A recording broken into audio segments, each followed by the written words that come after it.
तो हेलो बच्चों, आज हम आपको पढ़ाएंगे मून के बारे में। अगले वीडियो में हम आपको बताए थे सन के बारे में, और चूंकि सन और मून जो है सो वो सोलर सिस्टम का एक पार्ट है और अभी हमारा क्लास चल रहा है सोलर सिस्टम का।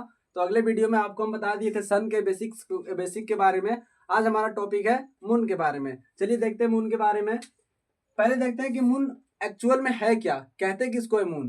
तो moon is a white shining ball.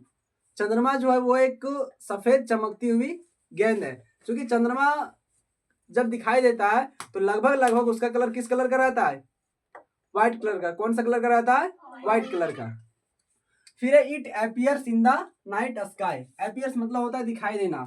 चंद्रमा जो है वो रात के समय में आसमान में दिखाई देता है, ठीक है। फिर it is smaller than the sun. चंद्रमा जो है वो सन से छोटी है। किससे छोटी है? सन यानी कि सूरज से छोटी है। Moon is close to the earth.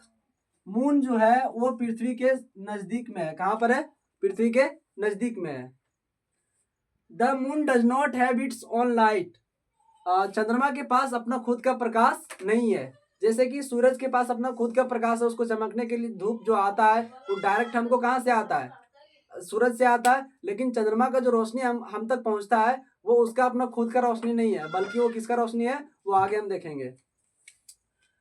The changing of the shapes of the moon is known as phases of the moon. आप अक्सर देखते होंगे कि लगभग लगभग प्रत्येक दिन चंद्रमा का जो आकार है वो प्रत्येक दिन अलग अलग आकार का दिखाई देता है। कभी गोला दिखाई देता है, तो कभी आधा दिखाई देता है, कभी कुछ दिखाई देता है। तो आप देखिएगा कभी प्रत्येक दिन चंद्रमा का आकार है वो कैसा कैसा दिखाई देता है?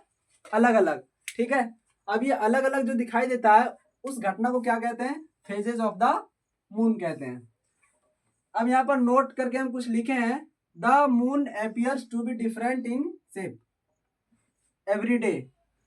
चंद्रमा जो है वो प्रत्येक दिन अलग अलग शेप्स में, अलग अलग आकार में दिखाई देता है। Because it moves around the earth. अब ऐसा दिखाई क्यों देता है? क्योंकि यह जो है चंद्रमा वो पृथ्वी के चारों ओर क्या घूमती है? चंद्रमा घूमती है।